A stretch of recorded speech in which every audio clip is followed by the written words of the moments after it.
Views and opinions expressed are not necessarily those of the staff or management of the Flavors of Northwest Arkansas podcast. Well, greetings and welcome to this week's episode of the Flavors of Northwest Arkansas podcast. I'm John Englishman. Thanks for being here. We went in a different direction this week as we talked to Nick Ferguson. He is an Englishman that lives in Pea Ridge, and he owned and operated restaurants and bars in Vietnam. It's going to be story time here in a sec, but before we hear from Nick... Good news! Well, let's start with AQ Chicken House in downtown Springdale, who announced on Monday when they would be opening their doors. And there'll be plenty of fireworks, literally. There'll be grand opening on the 4th of July. Of course, that is a Saturday, and their doors will open at 11 a.m. First 100 people in line will get an AQ swag bag. Now, here's some other dates. Next Wednesday at 10:30, they will hold the ribbon cutting and have the soft opening as well. On Friday, July 3rd at 4 p.m., it is a Lovey takeover where you can drop off your kid's favorite stuffed animal to stand guard and protect the building overnight, and probably make their social media as well. Their hours will be Monday through Thursday, 11 to 8, Friday and Saturday, 11 to 10.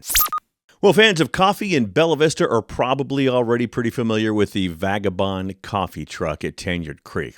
It's a popular spot. Owner J.W. Garricky hopes his next one is too, and man, what a start. They soft opened their brick and mortar on Sunday in Bella Vista at 34 Sugar Creek Center. That's a few doors down from Allen's Food Market. If you're watching on YouTube, you're going to see that line that went all the way to the door. They're open Wednesday through Friday, 7 to 1, Saturday, 7 to 3, and Sunday, 7 to 1. They're planning a grand opening ceremony in July. They're just hoping to firm up the date soon. Protein House in Rogers opened their doors on Monday. Unfortunately for them, it was during a driving rainstorm. They are located at 2301 Pleasant Grove in the same strip as that Jersey Mike's. They provide healthy, macro-balanced, and nutrient-dense meals designed for fitness and health-conscious lifestyles. They serve breakfast, lunch, and dinner, and are open Monday through Friday, 7 to 9, Saturday, 8 to 9, and Sunday, 9 to 6. For those on the west side of Fayetteville that have been following the progress of the Chipotle there, it opened yesterday. It's on Weddington, just west of Slim Chickens, and it's on the north side of the road. Keeping it in Fayetteville, Handel's Ice Cream opened there last week in the old Burger King at 2345 North College. They're known for making their ice cream in-house and having creative flavors, and so many folks knew about that grand opening. Of course, word gets around when the first 50 people in line get a free small cone or dish every week for a year. The first person in line was Jada Martin. Here's when she got there. I got here, we started driving by at 2 yesterday, but we finally set up shop around 8 yesterday. 8 p.m.? Yes. You've been here since 8 p.m.? Yes. Like throughout the night? Yeah. Wow, that's dedication. I saw it online, and my boyfriend puts up with my shenanigans, and I was like, I definitely want to do this. I've never won anything, and I've never been first, so he made it happen. He got a canopy and a bunch of tents, and we sat outside. Dang, Jada. Moving on, Taziki's will be opening their Rogers location next Tuesday, the 30th, at 1771 West Pleasant Grove Road. It's their third location in Northwest Arkansas, with spots in Fayetteville and Bentonville. They are having a friends and family event Friday from 5 to 8, Saturday from 11 to 2, and 5 to 8 again for dinner. Now listen to this. At these events, you will receive a complimentary dinner. You just have to go and register. Go to Taziki's Mediterranean Cafe Rogers Facebook page and get signed up on their Google Doc at one of the available times there. Hurry, though, because those spots will close. Proceeds from the soft openings will benefit the good folks at the Burlsworth Foundation. Dodo Coffee is rounding third on their new building off Weddington at 2568 West McMillan Drive. Co-founder Isaiah Ojeda told John Maxim at the Democrat Gazette that they're looking at a mid-July opening for the new building. We'll let you know when we hear of an actual date. Last week, the Fayetteville Flyer reported that Fresh Monkey is expanding to Fayetteville. The chain specializes in protein shakes and smoothies. They'll be located at 3761 Mall Avenue in the shopping strip directly across the street from Noodle's Italian Kitchen. No word yet on when they plan to open. Congrats to the Vault Bar in Fayetteville. They celebrated 8 years on Saturday with an 8-bit video game themed party that had drink specials and good old celebratory blasphemy, allegedly. Here's to the next date. Congrats to Matt Cooper and his whole crew at Rin. They celebrated their 1-year anniversary last week, and that got here fast. Mrs. Flavors and I celebrated our 10th anniversary there earlier this month, and it was just exceptional. Some sad news to report as Jacqueline's Kitchen at Beaver Lake has officially closed. They opened earlier this year in late March at Prairie Creek Marina after moving from their location on Highway 12. No word yet on what is next for them. And finally, the Do It Yum trailer's last day at the 8th Street Market will be this Sunday. Now, if you're not familiar with them, it's an ice cream-based dessert truck. Think homemade ice cream tacos and more. Locals will no doubt be sad, but in their post, they say they're not going away and they're working on something much bigger. Stay tuned. Nick Ferguson shot me a Facebook message last August from Vietnam. Said he was moving here after owning and running restaurants over there. By the way, he met his wife in college in England, and she went to Bentonville High School. You'll hear him talk about working for English pub landlords to opening a vegan brunch spot in the mountains of Vietnam, and much, much more. That's coming up next, and that's right here on the Flavors of Northwest Arkansas podcast.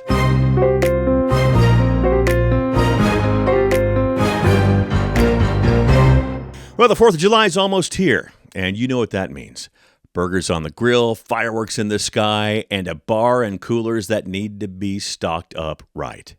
Whether you're hosting the whole neighborhood or just keeping it close to home, Macadoodles in Pineville and Guess Who in Bentonville have everything you need to make your 4th of July party the one everyone's talking about. And this year, they're making it even easier to stock up big because the bigger you buy, the more you save. That's right. Special bundle pricing is coming for the holiday weekend. Want to know exactly what deals are headed your way? Here's how to do it. Keep your eyes on the Macadoodles Pineville and Guess Who Bentonville Facebook pages early next week. That's where they'll be dropping all of the details on the bundle pricing and holiday weekend specials. So don't wait until the last minute. Follow them on Facebook, plan your order, and get ready to celebrate in style. Macadoodles in Pineville, Guess Who in Bentonville. Your 4th of July starts with them.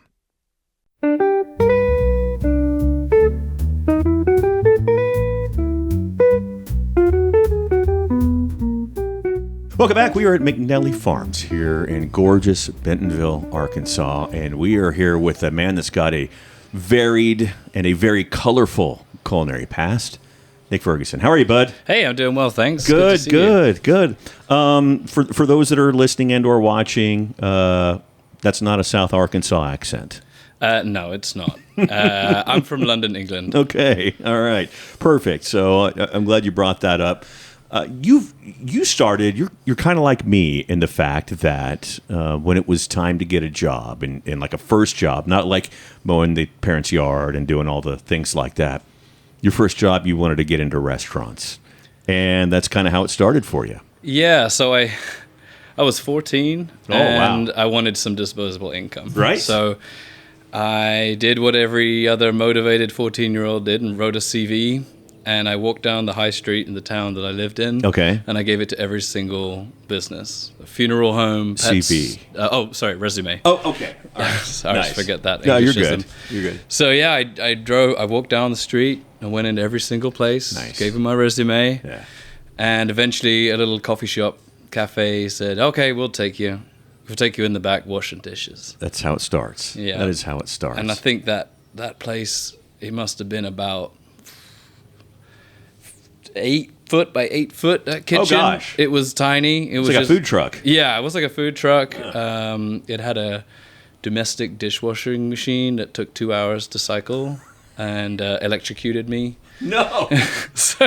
And I was in that era. At the age of 14. Can you imagine that today? Yeah, right. Oh, my gosh. Yeah. So if I put my knee on the dishwasher and touched the sink, I got an electric shock. Oh, my gosh. And they were on top of each other.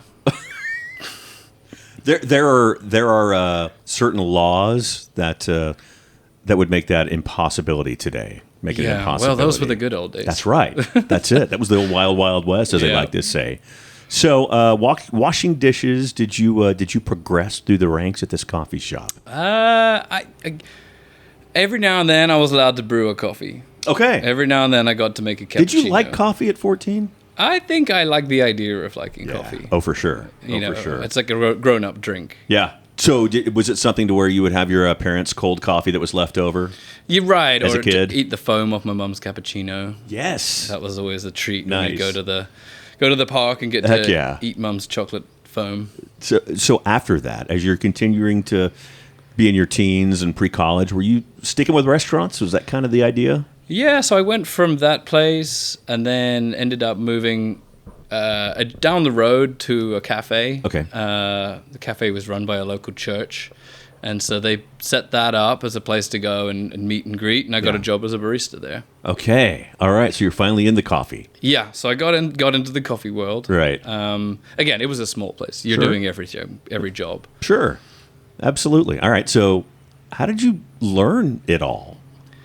Well, I was really lucky that my first boss there, she was a former manager of a Starbucks. And so she had the experience of training young staff and how to do sandwich prep, filling up a fridge. And so, yeah, she really kind of got me trained in, used to do the spoon test. I don't know if you know that I one. don't. If you foam milk on a cappuccino, you rest a spoon on the edge of the cup. Okay. And the spoon needs to float. On the foam. Okay. That's how you know you got good foam. Oh, yeah. Yeah. She taught me the finger rules of how much foam you put in the cup and all of that. You got to tell us now. Well, it was. Oh, it's visual? Yeah. Okay, Sort of. That's how much foam for a cappuccino. That's how much foam for a latte. Okay, so it's 2 fingers on the side of the cup for a cappuccino, 1 finger on the side of the cup for the latte, at the lip of the cup. Something like that. Yeah. Yeah, along those lines. Ish. Yeah. This is Starbucks we're talking about. That's true. That's right. That's fair. That's fair. So, moving on, you go to college. Yeah. So I did a couple of bar jobs, pub jobs in the middle there. There as you well. go. Wait. How old were you doing pub jobs? Oh, 17. You could do that? Yes. Oh boy, wild Well, west. bearing in again. mind in England the drinking age is 18. Fair. So Yeah. 17, 18 is Okay, kind of all right. legally grey, I guess. I Yeah. was probably not supposed to be I pouring completely pints. forgot that. Yeah. Completely. Okay, so you're in pub jobs in high school. Yep. I'm guessing, Yep. right? Pub jobs in high school. Gosh, there's no way I'd have survived that at that age. There's Yeah. just no way. I think it made a big impact on my life. I'm curious if I need to ask what that means, or just kind of leave that as it is. Let's say I have a British appetite for beer. Okay, that's good. What's your favorite while we're here? I'm very spoiled for choice here in Okay. Northwest Arkansas because Sure. you've got some fantastic breweries. And I'm not putting you in that trap. I'm just talking about English beers. Growing English up. beers. Well, we like warm, flat beer. Have you ever had an English beer? I have not, but I've heard about it. So yeah, our beer is served at about 10 degrees, and it's not carbonated, and it's very low alcohol. Oh my gosh. Okay. It's sort of the opposite of an American beer. Okay. All right. Fair enough. So yeah, there's a lot. There's a lot of micro pubs and micro breweries in England too, but they're hundreds of years old. So Oh, okay. with Yeah. yeast strains that are held in vaults in Switzerland and stuff like No that. kidding. Yeah. How great is that? That's So amazing. It was cool growing up with that. For sure. So, pub work. What were you? Were you pouring beers? Were you Yeah. mopping? Okay. Pulling pints, clearing tables, Yeah. and the English pub culture is something that I think is unique to British culture. Mm-hmm. It's a community hub. It's a place for people to stop after work. It's a place for families to go on the weekends. You bet. It's a place to watch the football. And I've never really seen anything quite like that in my travels. Yeah.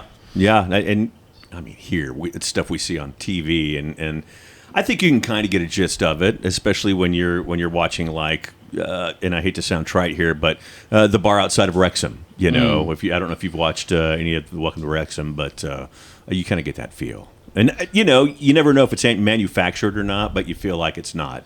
Right. I think a lot of people try to capture the visual aesthetic essence of it. Okay. But actually, there's something deeper to a pub. Yeah. It's a community thing. For sure. It's the regulars propping up the bar. It's the barmaids that know the drinks of everybody who walks in. It's the landlords that build that culture as a part of their business, who usually live on site too. Sure. Yeah. And I think that's great. That kind of element of it is really nice. And to your point, a lot of these pubs go back hundreds of years. They do. Yeah. They do. Sadly, in England, we're facing bad times to be pub landlords. Most pubs are shutting every day. Really? And have been for decades now. No kidding. Yeah. Oh, what's the main crux?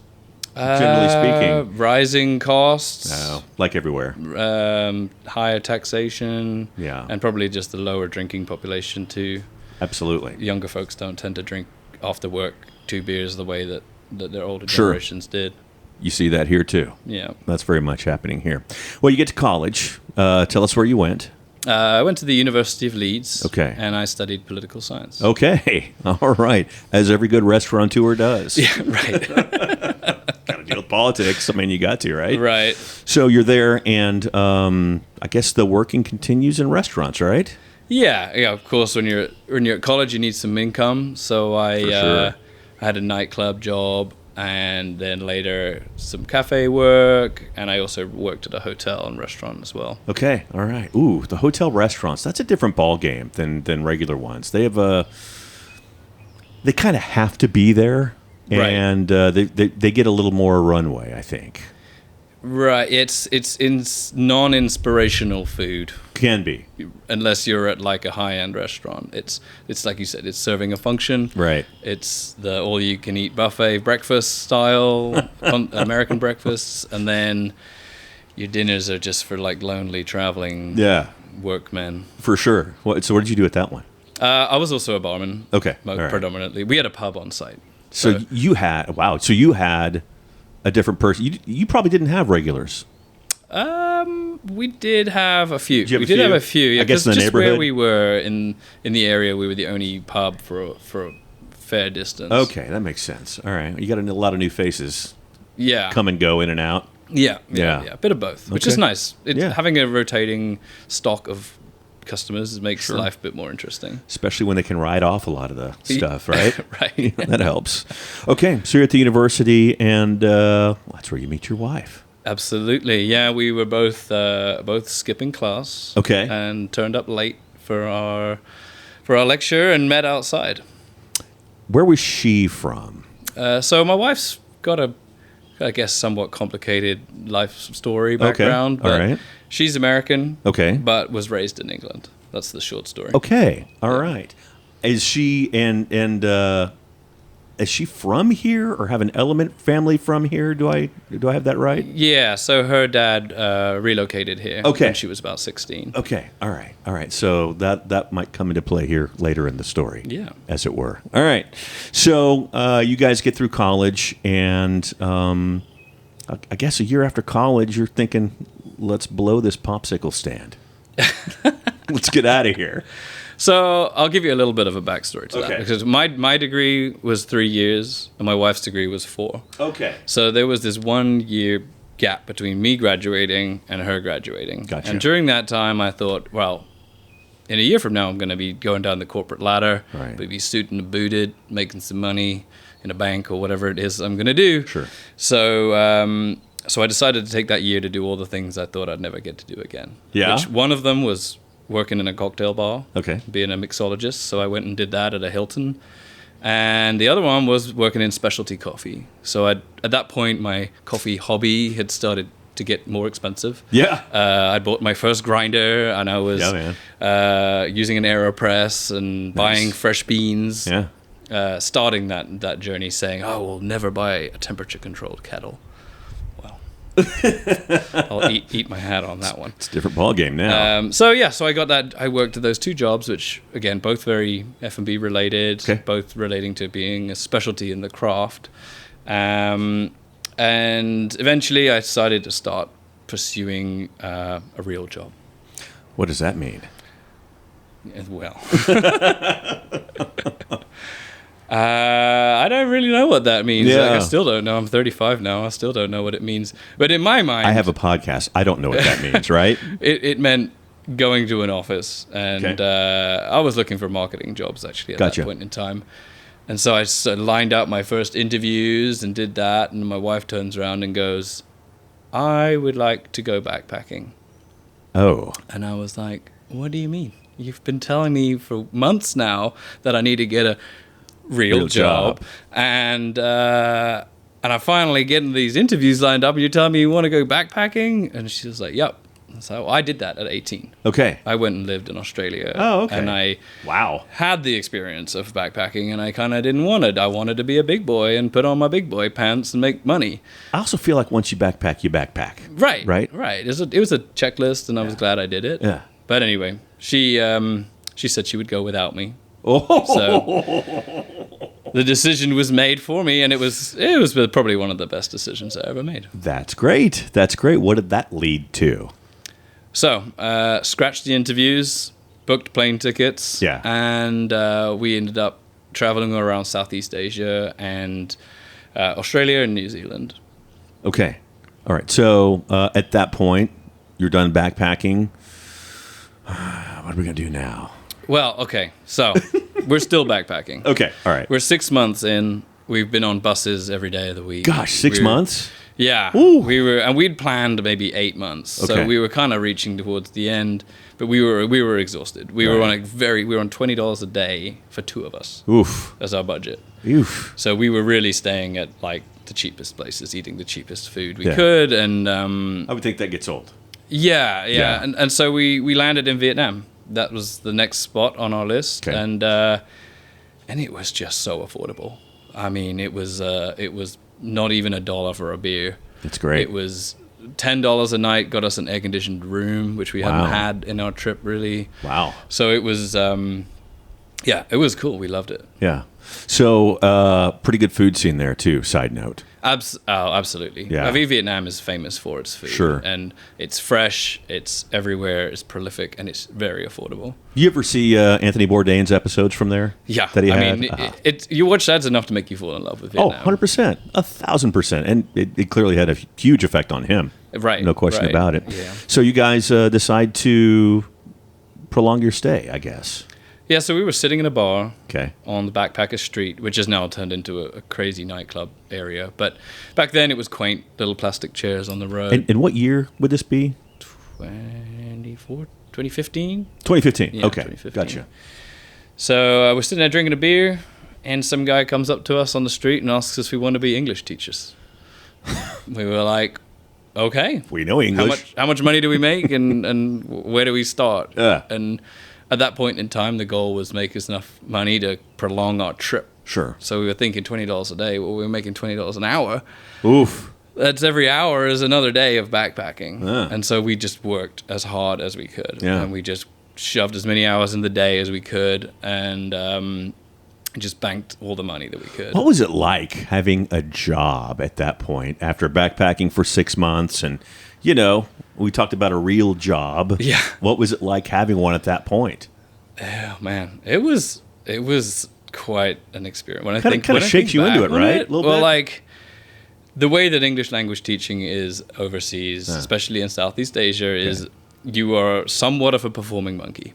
Okay. Your duty, they do no background checks. They Wow. don't ask you your qualifications. Wow. If you speak English or mumble English enough and you Yeah. look English, you can get a job. No and kidding. they would literally just take you in. And I remember the first day I ever taught a lesson, I was about an hour outside of Saigon. Okay. I didn't know how to get there. Yeah. I was driving a motorbike in the rain. And they just pulled me into a room with like 35-year-olds Oh. and told me I was teaching XYZ.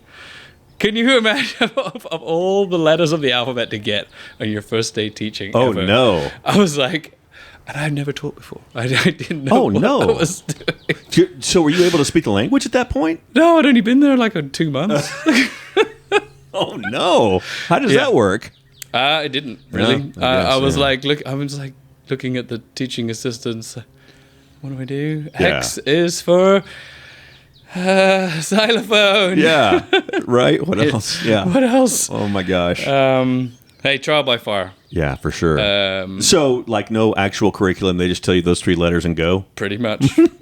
Jeez. And it was a blackboard, too. It was Old school. And no AC. Oh, of course. Yeah. So, My wife's a 4th grade teacher. She'll hear this, and they are very, very well. I mean, obviously they're very heavily into curriculum, but yeah, I think that would blow her mind. That yeah, you said teach these, go.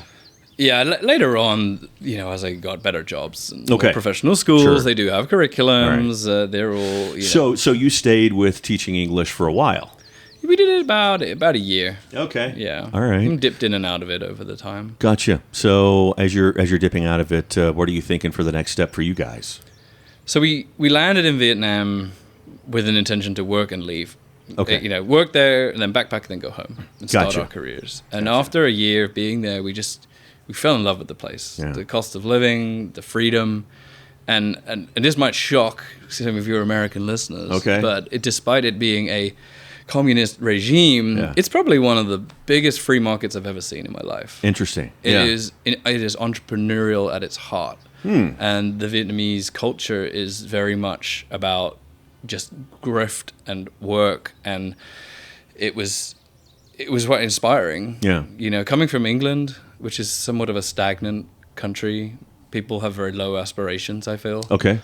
In Vietnam, everybody was, what are you going to do? I'm going to do that. I'm going to travel the world. I'm going to move to America. I'm going to open my business. And you're just surrounded by this hustle all day. Yeah. That's great. That's great. Speaking of which. Right. So, I mean, being in that environment. Right. It stimulates you. It did. And I had always had a dream that one day I would have my own business. Okay. I didn't know what that meant. Right. It was a bucket list thing. Sure. And it was like, well, one day I'll make $1 million and I'll open a bar and I'll be a barman. Right. That'll be my retirement. Right. And so when the opportunity presented itself in an entrepreneurial environment, it just felt like, okay, maybe we can do this. Yeah. And the cool thing about Vietnam is you don't really need much. You just need a little bit of seed money and an idea and a whole lot of guts. Yeah. And you just go. Okay. All right. So you went. Right. So my background in coffee, Vietnam is the second largest producer of coffee in the world. I did not know that. You probably didn't know that because it's mostly what goes into low quality coffee. Okay. It's not an origin location. But I was there, I was in coffee, and there was the starting glimmers of the specialty scene. And there was one area that had... Oh, what a good time to get into it. It was amazing. And actually, there's an Arkansas resident there who I made friends with. Okay. A guy called Will Frith. And I messaged him. I sent him an email. I said, look, every article I read about Vietnam coffee is your name in it. What's the deal? Right. What's the deal, Will? And then he, graced me with a 2-page reply, which I thought was very nice. There you go. I told him I was trying to make it out in the coffee business. And he pointed me to the right people. Nice. Went to the mountain towns, lived on the coffee farms, picked the fruit, processed it, learned it. Wow. Studied it, and then bought a roaster. Okay. And opened my coffee company. Open your roastery. Yep. Awesome. So out of the gates, what did you? Was there an actual cafe attached, or were you just doing wholesale?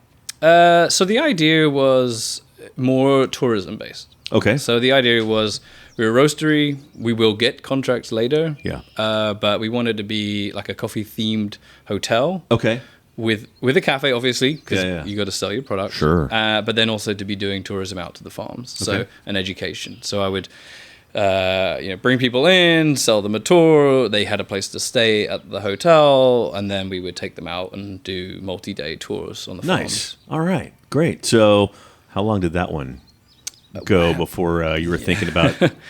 So the funny thing about starting a business is when you don't know anything about a business, you kind of don't really know what you're doing most of the time. It's a lot of you don't know what you don't know. Right. And what I did know was restaurants and cafes.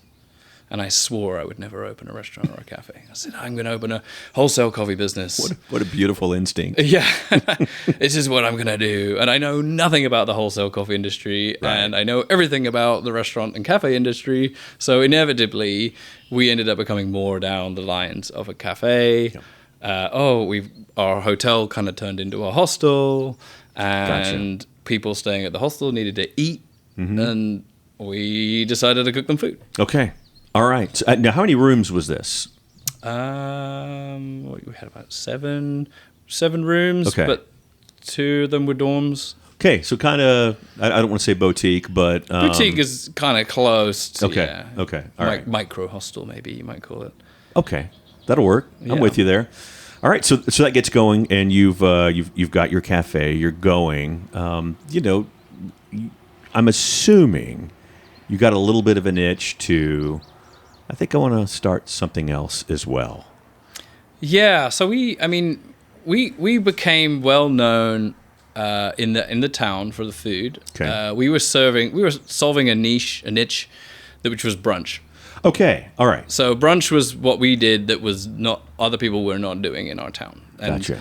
Brunch that was presentable, Instagrammable in the early There you days of go. Instagrammable food. Yeah. We were also vegan. Interesting. Okay. So we kept that a secret. Like our logic was the vegans will find us. Fair. What we need to do is bring in the non-vegans. Yeah. Because those are the ones that are gonna keep our business Sure, afloat. So sure. we kept those words out of our mouth. We didn't say the V word. Interesting. That scares some people away. It did, but also there wasn't any other options for brunch. Fair. I saw a lot of girls would bring their boyfriends. The girls knew, the boyfriends didn't know. Yeah. So they'd get there, oh, where's my bacon and eggs? And I was like, well, we got vegan bacon, tofu eggs. But I think it's a good lesson Sure. in branding and in menu development. Absolutely. Because, our most popular dish was a burrito. Okay. And we think about the essence of a burrito, Yeah. really. The ingredients inside all get mushed together anyway. So Fair. if you make it tasty, Yeah. you're serving the needs. You got texture, you've got taste. Sure. Convenience, it's wrapped up. The price was good. People loved it. Yeah. And that on its own was enough to convince non-vegans. Yeah. I always used to say, I'm not the kind of vegan that likes to shove it down your throat. Sure. Except I will literally shove it down your throat in the form of a vegan burrito. What was it like learning business in a foreign country? It was challenging. Yeah. Because at this point, I'm assuming you've learned the language somewhat, maybe? Yeah. Yeah. Our staff were Vietnamese. Okay. So we had to learn at least the basics. Sure. We'd usually hire a manager that was bilingual. Okay. That helped a lot. You bet. And I think the biggest difference is probably the recruitment and HR side of those restaurants. Oh, gosh, yeah. There's just a huge cultural difference there. I mean, the people making the food have never even seen what this looks like in its original form. Sure. They're making this stuff for the first time, yeah. and the flavor profile of Western food and Vietnamese food is very different. Oh, I'm sure. We don't cook with umami as a flavor, for example. Right. So, most Asians would try our food and say it was bland because Wow. we didn't have enough MSG in there. Okay. Of course, in Western food we use umami flavoring Sure. through mushrooms, through dried tomatoes, or whatever, Yeah. whatever it is. Okay. But it's not a dominant flavor. So trying to hire somebody as a chef and expect them to know, rolling flour burritos out and tortillas, and it was a lot of challenge on that side of things. Let's open up YouTube. Right. I mean, again, we hadn't. Neither of us had worked as chefs at that time. Sure. This was our first experience working as Yeah. cooks Yeah. or as chefs. My wife did a lot of the menu development, and I did more of the front of house stuff. Okay. All right. Well, I'll tell you what. let's go ahead and take a quick timeout. Okay. When we come back, we'll get into that menu development of what else was included outside of brunch, and then what came after. Okay. Got that? Got the Mike Engelman Home Pro Tip of the Week, and that's next right here on the Flavors of Northwest Arkansas. Let me show you something. Connect with us at Flavors of Northwest Arkansas on Facebook and Instagram, or by email at flavorsofnwa@gmail.com.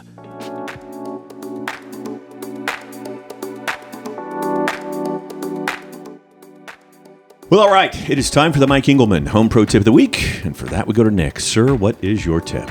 This tip goes out to all of my American kitchen owners. Oh. From an Englishman. Okay. You don't need to wash your dishes before you put them in the dishwasher. Okay. How about the home chefs? How about the home chefs? That goes out to the home chefs. Really? I'm not talking at restaurants. You definitely do.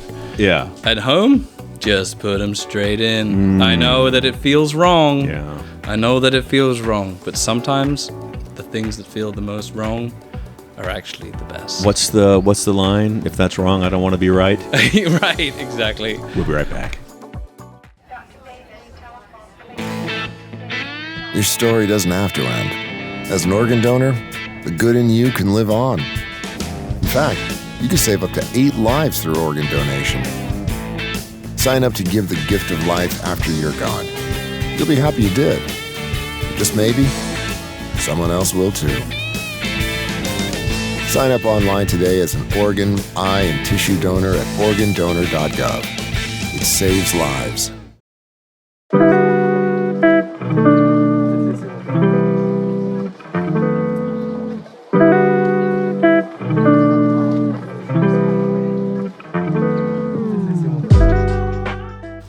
So I was super alarmed to see that the Association of Organ Procurement Organization said that for the first time in 14 years, the annual number of deceased organ donations in the United States has declined. That's bad. That is super bad. In 2025, there was widespread misinformation and confusion about how organ donation works, and the role of each stakeholder in the process has led to tens of thousands of people removing themselves from donor registries. Here's the thing. Don't let misinformation drive you crazy and drive you to get off of these rolls. Being an organ donor saves lives. It saved mine. Somebody saved mine. Organdonor.gov is the place to go. I tell you about it every week. If you're in Arkansas and or Texas, you can hop in there, and it takes 5 minutes to get signed up. If you have an iPhone, you can do it through your health app, and of course, do it the old school way like I did many, many years ago, even before I moved to Arkansas. Go to the DMV or the Department of Finance here in Arkansas, get signed up. Be an organ donor. The person that benefits is the person that is talking to you right now. It'll benefit someone else too. Thank you, as always. We're back with Nick. Sir, we were talking brunch. Yes, sir. And we were talking vegan or vegetarian? Vegan. Vegan brunch. And we had just dipped our toes into the menu. Girlfriends bringing boyfriends that would have tofu eggs and other things. What was the bacon substitute? Was there tofurkey? We actually didn't do. Funny enough, I didn't do a bacon one because bacon's you can't really copy bacon. I mean, I guess. I mean, you would know more than me. I mean, have you ever smoked a carrot? Is this thing on? That's not a euphemism. I don't know, I've got a new band name though. That's great. Yeah. So no, but yeah. What I'd like to say. Oh, sorry to cut you off there. No, go ahead. But man. I think there's an essence to food, right? Which is people have something that they're familiar with, and they want comfort, and that's kind of what we were hitting. We were overseas. You're backpacking. You've eaten noodles every day. You had food poisoning, and oh god, we're providing you with that comfort element. Yeah, and the interesting thing, I'm trying to phrase this in a way that's not negative. Okay, I think a lot of chefs, meat chefs, regular chefs, think of the vegetarian option as a chore, right? Okay. They don't respect it because in their mind it's missing the main ingredient, All right. the star of the show. Yeah. When you look at the amount of work and love somebody puts into a steak, a real steak guy, Sure. he takes it out of the fridge, first he goes to the butcher, Yeah. he picks it, he wraps it in paper, Yeah. puts it in his fridge, takes it out of the fridge 2 hours before, warms it up, gets the oven ready, he sears it on grass-fed butter and peppercorns foraged from the mountains somewhere. And when it comes to vegetables, people don't put that love in. Yeah. It's an afterthought. Oh, here's some steamed broccoli that's mushy. Right. Great, cool, thanks. Yeah, right. So I think our philosophy really towards vegan food or plant-based food was always, well, let's put that love in. Let's use the same cooking techniques. Let's use the same style and the inspiration of it to deliver a high-quality outcome. And we weren't fine dining, we weren't trying to be fine dining. We were trying to be comfort food. And, one of our most popular dishes was vegan fried chicken. Oh, wow. How do we do it? Well, we looked at how you make fried chicken, the best fried chicken, with buttermilk and spices and all that. And we just veganified it. So we had, 24-hour marinade. We used oyster mushrooms, which have a similar texture to chicken. And when you think about chicken, if you don't put flavor on chicken, it's nothing. Right. Right. And we would marinate it, dredge it, double dredge it, deep fry it, and then coat it in sauce. And at the end of the day, I mean, you're getting something that's handmade, homemade, fresh, versus like, let's say, I'm not going to name any bad restaurants, but let's just say a fried chicken restaurant where this stuff is frozen, pre-packed, and factory made. Right. Of course. Which one would you rather eat? Understood. I hear you. Well, and listen, along those lines, and as you were talking, a memory came up in my head here. One of the better things, it was so good. It was so good. I'd had a big smoked portobello, and it tasted like steak. Oh, yeah. I don't know if you ever had that or had it that way, but it was unfreaking believable. Now, I've never been able to replicate that just because, I didn't even know what kind of wood it was. I've tried hickory, and I think I did mesquite, and mesquite tends to overpower, but that's what I was raised with, but it was still unbelievable. It was so good. It almost tasted like a steak. Right. I think I don't want to go too far down the mushroom tangent, but mushrooms I don't see a problem with that. Well, you can get texture from a mushroom. Sure. You can slice lion's mane into steaks. You can get flavor from mushrooms. Yeah. And you can kind of, they are just a wonderful ingredient. There's no question. They provide you with almost everything that you need in that kind of centerpiece of the dish. Yeah. Listen, there's actually a local product. It's called Gut BFF. It is granola, and they have some, in that granola, they've got some lion's mane. Okay. And it is so good. I put it on top of my parfait when I make it in the morning. Yeah. God. I think, so the other ingredient that I would like to give a shout out to is tofu. Okay. Yeah. I grew up having tofu. A lot of people are like, oh, I don't like tofu. And there's this joke that we used to say as vegans, reformed vegan, that if you don't like tofu, what you're telling me is that what you use to season your food with is air. Okay. Because tofu is the most ultimate sponge ingredient. Huh. You can make it into literally anything. You sure can. Okay, now don't get me wrong. I used to love it. My mom used to sear it. Right. I mean, there is a lot of Asian cuisine, especially Japanese cuisine, where it's a texture ingredient. Yeah. It's not there to bring flavor. It's silken and it's an experience for its texture. But that white block of stuff that has no flavor, man, that is like this just ready and waiting to be made delicious. Right. And you can, to your point, you can do anything with it. Literally. Yeah. Like if you freeze it, the proteins stick together, the water comes out, and you get something akin to ground meat. Interesting. If you press it, deep fry it, then you have something that's like crispy on the outside and soft in the middle. Okay. And you can marinate that, and it'll suck all the flavors back up. Interesting. We made mayonnaise out of it, ice cream. All the things. Pretty much. Oh, cream cheese, that was another one. Popular. Oh, I'm sure. Feta. That'd be a natural. A lot of cheese. And also, tofu is basically just bean cheese. Yeah. When you think about the process of making it. Yeah. Coagulated proteins. You bet. So, back on the restaurant side, back on the coffee, restaurant, cafe, brunch side. Yes. What was next for you guys? Okay, so we were about a year and a half into the first place, starting to get a reputation, and we got approached by... I'm hoping a good reputation. Yeah, well, yeah. Got to clarify I think sometimes. so. Yeah. I'd hope so.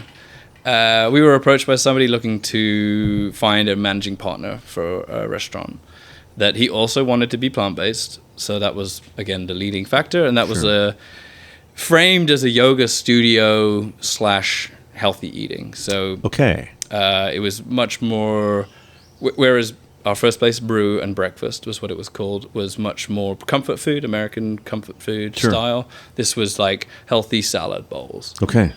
So like rice with grilled vegetables, tofus, and then just a range of different sauces.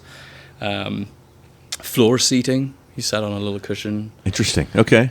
And we did specialty teas and coffees there. Nice. Okay. How long were you all into that?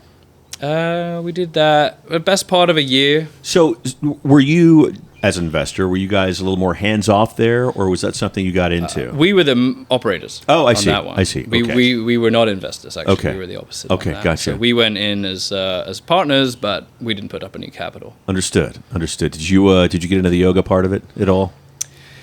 It was in spirit. Okay. I would have been the same way, actually.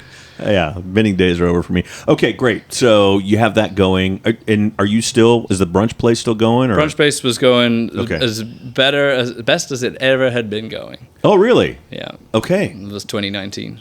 All right. So 2019 happens, and that's kind of when COVID comes, right? Right. Yeah. So we just had our best month. You know, the three. I can't tell you how many times I've heard that. Of hard work paid off. Yeah. We're finally making money, good money. Yeah. With queues out the door, bookings all night, every night, and then just one day it went to zero. Oh man, how did you guys pivot, or could you? I think we never, like a lot of people, we underestimated COVID. Sure. We thought it was a break, an opportunity to rebuild, Yeah. then use the money that we'd made. To expand our hostel, build more beds, build a bar, expand the opening hour, all that kind of stuff. We took a break while COVID was at its initial peak, Right. and Vietnam blocked its borders. So there was nobody coming in. Oh my gosh. And we had a kind of a false pump for that 2020 year where the remaining people that were in Vietnam and escaped, not wanting to go home, were traveling. Okay. So we had a sort of enough to sustain the business. Okay. But then 2021 came with a wall up. yeah. Yeah. So I guess at that point, are you still of the mind to stay and pivot and build, or what's your mindset at this point? So we closed those restaurants. Okay. They were done. Yeah. And started sort of exploring other options. Yeah. And that's where we ended up making friends. Well, one of our Vietnamese expat friends, he was looking for investors in a project. Okay. And he is a phenomenal chef. Just Awesome. one of those people who's just got it in his blood. Right. Incredibly hard worker, like most cooks and chefs are. Again, not afraid to work an 80-hour week. Crazy. And because of COVID, we got a deal of the century on a bar in the most expensive district of Saigon. Oof. But it was an existing business, Okay. which we saw the opportunity where there was a lot of mistakes happening that we thought, oh, we can turn this around. Okay. So not a lot of capital at the top. Looks like it was a kind of turnkey. Yeah, it was a turnkey business. Yeah. Our business partner had a pop-up inside of it. Oh, okay. So he already had a foothold there. Understood. He just needed the money to buy out the host location. Okay. All right. So you guys get to that. Tell me what that was like. Oh, it was cool. It was very different because our place in the mountains was a tourist location. Okay. So you see one face once, mostly. Sure. If you're lucky, you see him twice. Yeah. Which gives you an amazing opportunity. You can change the menu every day. Fair. You can test products and concepts very, very actively. Yeah. That is very different to a regular restaurant, which has a loyal customer base. Yeah. You take away their favorite dish, they're not happy. No. They may never come back. Right. And this place is very much a regular's location. Okay. All right. And that was something for you guys. I don't know. I was going to say something for you guys to get used to, but at that point, you've had enough along the way that it's probably not that crazy to you. Yeah, no, and for us, it was just like putting on our big boy pants. Yeah, okay. Because this was like a deliberate, intentional decision, Okay. whereas the first place was just a whole bunch of immature business decisions that kind of resulted in a good thing. This was like, okay, this is an opportunity, Yeah. and we're going to commit to it. And yeah, it felt good. To be Good. honest. And obviously taking what you learned. That's Yeah. not the decisions are not as far-fetched maybe as the early ones, even though they didn't hurt you, you know? Right, Yeah. right. You know, there's a lot of mistakes that happen in opening a business, Sure. in any sector. 100%, yeah. And certainly in F&B. And we were able to take those ideas and mistakes and our business partners' ideas and mistakes as Yeah, well, yeah. and kind of like develop and grow them from there. The doors swing wide open. You guys finally get it together, and you're ready to get people in there and establish some regulars. What was that like? So my business partner was the operator. Okay. And we were actually in a different city. So Oh, we okay. were mostly doing it. I would go down there on a bus like once a month. Oh, I see. And kind of like lend a hand. I was responsible for drinks, Okay. and our business partner Rohan was responsible for the food. So I'd go down. We'd do menu. I was also supplying coffee at that time as well. Okay, great. So, yeah, it was. I guess it gave us an insight into really what it's like working with somebody who's actually good at cooking food. Like, this is passion. You know, we knew how to do it, Yeah. and we figured it out. But As it was opposed neither to of us teaching a tofu Western omelet, you got someone who's ready to roll. He was also a vegetarian, Okay. so all that right. helped as well. Yeah. The restaurant wasn't. Okay. But yeah, it was really interesting. Yeah. And I think one of the themes that I've noticed with all the restaurants I've had is that we focus on community above sort of all in Yeah. terms of our, and I think that came back, to bring it back to the beginning, was Sure. that came back to my pub heritage, like growing up around Yeah. a pub, and the people I idolized as a 16, 17-year-old were Sure. the pub landlords, and the way that they handled it. And I Yeah. still, to this day, credit my friend's parents for pushing me without knowing it to being an entrepreneur. Yeah. Because I just idolized them so Yeah. much. And how do you, restaurants and cafes are that space in other countries. Yeah. Yeah. Well, and I would say to a degree can be here as well. Right, right. Depending on where you are, of course. I think Yeah. it varies, as it does everywhere. But okay, so at that point, I guess we're talking, 2020, 2021, right around there? Yeah, 21, yep. Okay. So I think, you said you had done like 7 places over there. Yeah, so we had, over the time, so that was 2 to start with, and then Soma and the Green Box, which was the project we went in with our partner, Okay. Rohan, and the idea behind the Green Box was to open multiple stores with the same, I see. under the same, like a brand franchise style model. Yeah. Not strictly the same way it would be in America, but No. that was our intention, was always to grow that. Yeah. So we ended up with 3 different locations for that. One of Nice. them was a ghost style kitchen, Ooh. and we popped up another one in a different community. We also invested in a dive bar. Nice. That was like a pizza restaurant. Was one of our favorite bars to go to when we were teachers in Saigon. nice. And so when the opportunity came to buy out shares, we thought, okay, this is kind of like Tugged at you a little bit, right? Yeah, it did, and it was it was very cool. Yeah.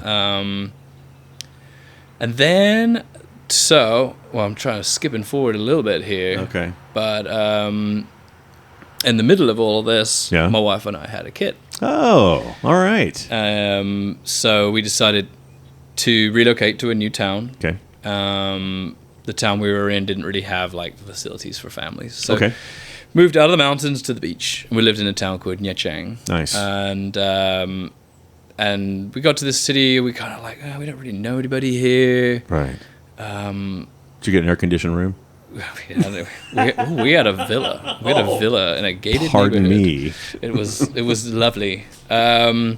But we kind of had this sort of feeling of, right, we had our first restaurant, made a lot of mistakes, never really got the chance to feel the win from that. Yeah. Then we went into partnership with somebody else, and I love Rohan to pieces, but him and I disagreed on different ways to do things, which was fine because he was in charge, and we just stepped back when we needed to step back. Sure. But we thought, like, man, kind of want to do our own thing again and be on our own, not working with anybody else. Sure. And so in maybe some sort of a baby-led fever, we decided to open another restaurant. Of course you did. Because, it's not enough to have a baby at home. Right. I was also running another company at the time, not food-related. Okay. And so what do we do? How do we do this? Yeah. What is it about Vietnamese restaurants that really works? And it's that they sell one dish. The Vietnamese restaurants, it's like you go in and they got one thing, and you can have it medium or large, that's it. And like we love that, the simplicity of it. Sure. One of the biggest headaches in running our restaurants was staff. The revolving door of hospitality, which everybody in the world experiences. The contradiction of needing somebody who is smart, motivated, educated, hardworking, but also willing to work for minimum wage. Right. They just don't exist. And also sounds like broadcasting. But go ahead.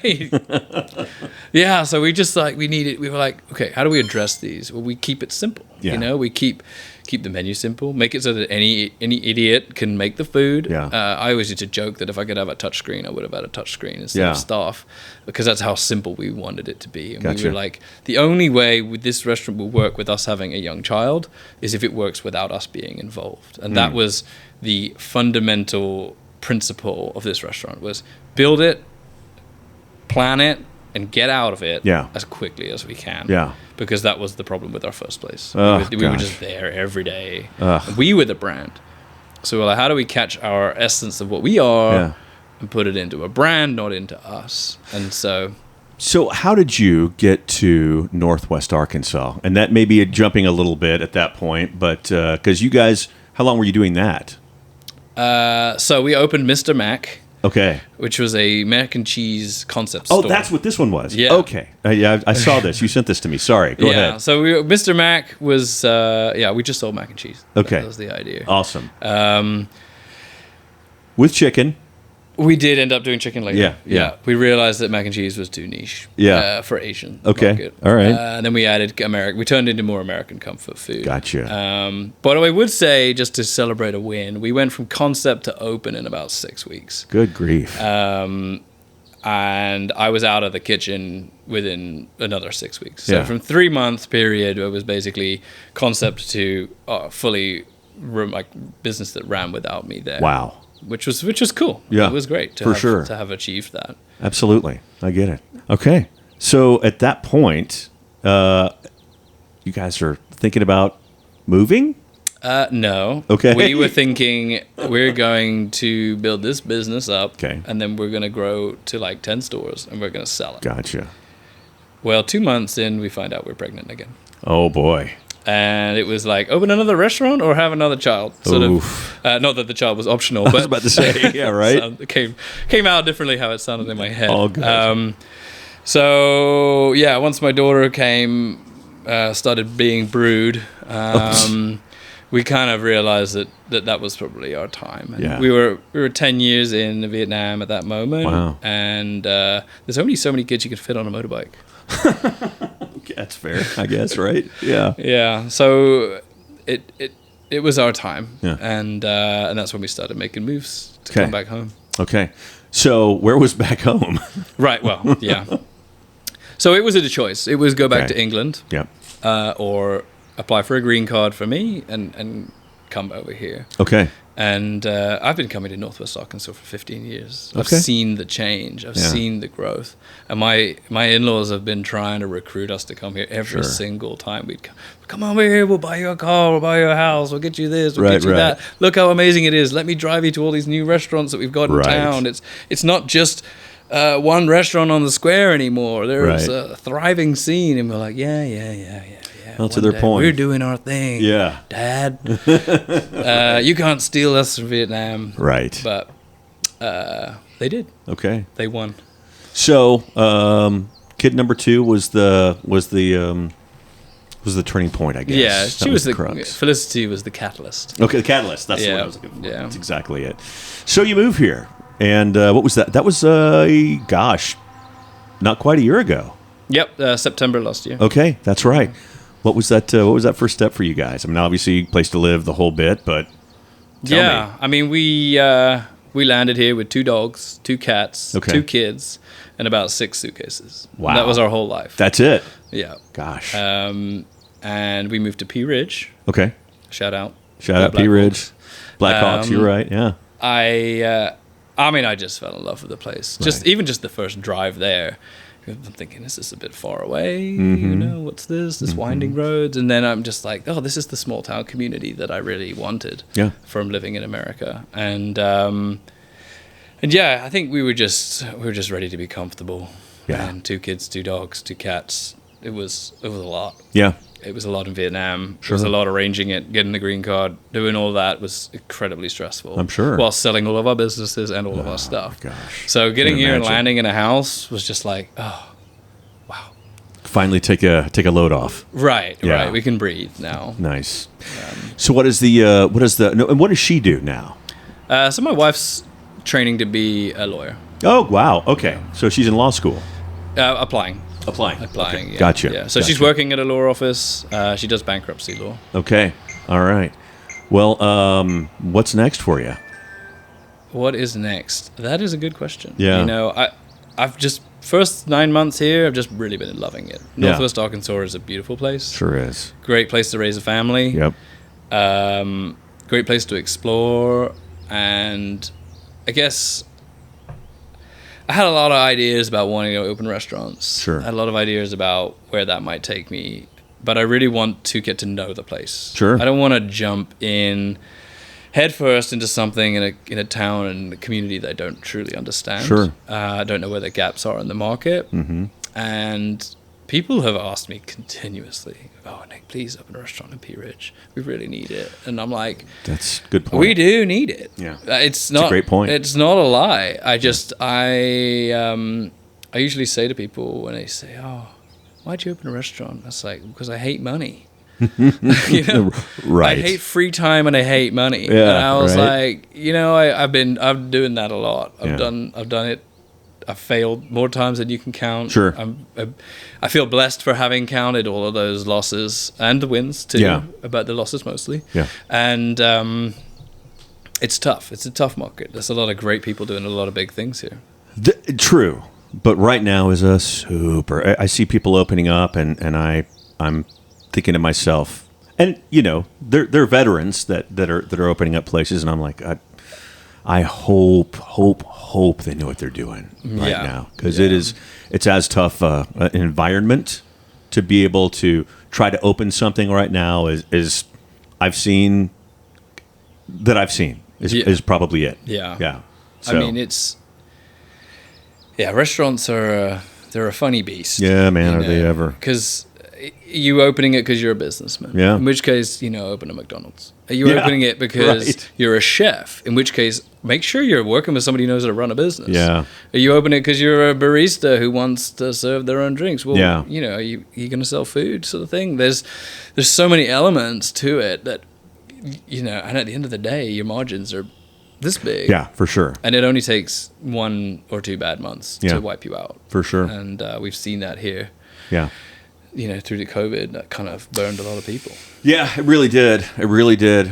Around these parts, COVID was a lot of curbside, a lot of takeout, that sort of thing. And there were places that survived doing that. And there was a place that I can't even think of a place. This was Wright's Barbecue in Johnson. They built a drive-through on the side of their building and just kept rolling. So there was a lot of pivoting here in these parts, and now some people didn't survive, obviously, because of COVID. But you see a lot of people dig in and kind of making it happen. Yeah, and it was a tough time for everybody, for sure. Man, I appreciate it. Yeah, I appreciate it. Thanks for your time, man. You can find Flavors of Northwest Arkansas on Facebook, Instagram, and TikTok. And we look forward to maybe hearing something from you down the road. Maybe not. Maybe. Good. Get in touch if you think I've got a good story. There you go. There you go. We will. We'll definitely have your information out there for people to get in touch with. Okay. Thank you, man. Please tip your servers. Have a great week. We'll see you next week. Bye-bye.